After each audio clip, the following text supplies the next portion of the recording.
I recently watched The Sacrament with quite high expectations given the director Ty West's recent track record. His films The Innkeepers and House of the Devil were both little indie gems and I really enjoyed them. Their slow build-ups and tense horror scenes were really a marvel to look at. Now West has delved into territory where he's taken on a found footage horror film with a crazed parish leader and a slow build-up once again. But this is a level of slow that you probably wouldn't have seen before. I'm talking about a 99-minute film where 52 minutes of it, nothing happens. Yeah, that's right. Nothing. Zilch. Zero. But I do respect what Ty West has done in trying to make a mockumentary of sorts based on the Jonestown Massacre, if you haven't heard about that. But this film never really scared me or even made me feel on edge. It kind of just blew over me, and in the third act it just really went into cliche territory.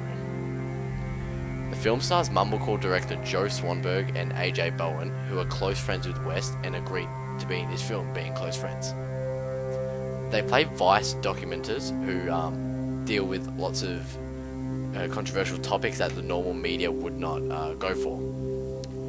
And in this film, these Vice documenters, they go and find fashion photographer Patrick, who is one of their friends, his sister, who has recently sent him a letter saying she's at a place called Eden Parish in the middle of nowhere.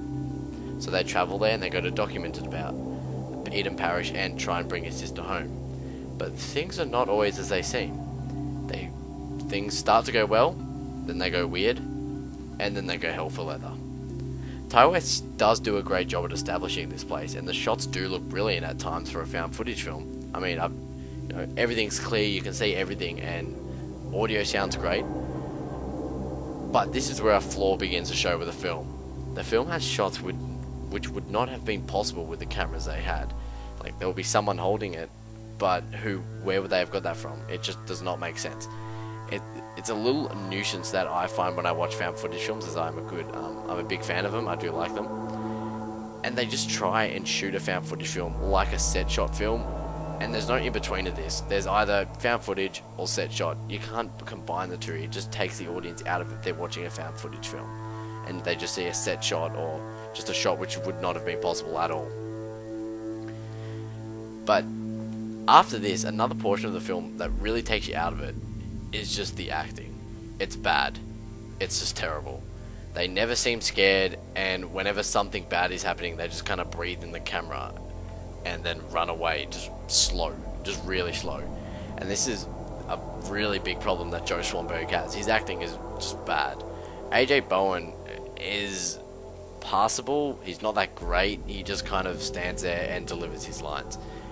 But there's this particular scene where Swanberg is running from a gunman during the last act of the film, and you can hear gunshots, but he just sets off on a brisk jog and then just opens a cabin and walks in, and that's it. Like, there's no tense music, there's nothing that makes you want to care about him, there's nothing that drives you for him to be out of sight and safe from this gunman. It's just bad. It's just, he grabs the camera and walks. But the best acting does come from Gene Jones, who plays the father of the parish. He's great. He's creepy as hell.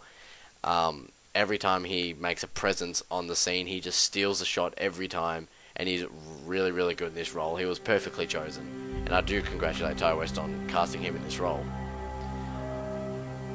This does play into where the scripting of it, while Gene Jones is really good in it, his lines aren't that great either. It's really unmemorable.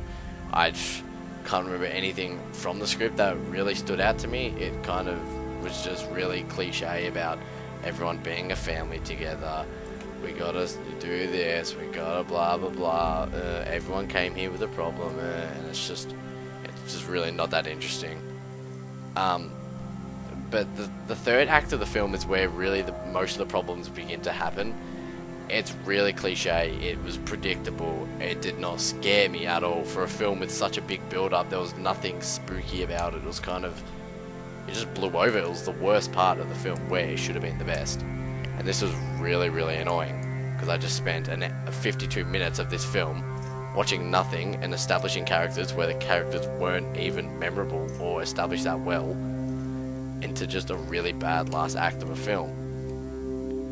I mean, there's scenes where you'll just be like, wow, did that just really happen? Like, what was that? And you know, it's pretty. You wouldn't see that in a normal film. And I do congratulate Ty West on filming what he wants to film and doing it with no input from studio producer. This is what he wants to do. It's just not that good. This last act in particular. I won't spoil anything for what happens, because some people may watch it and say, well, that just took him by surprise. Is that, like, this is just pushing the boundaries? But to me, it was really predictable and not that overwhelming. So in the end, this is a disappointing entry from Ty West. It's bad acting overall, really, except for Gene Jones. The script was really average, and the third act just, it was just not that great and really just killed the film. But it did have good establishing of the film, good shots, and the Vice tie-in I thought was a pretty cool addition as well. I'll give props to Ty West for that, using a real media outlet which people can relate to. Overall, I'm going to give The Sacrament a 4 out of 10. Thanks for listening, guys.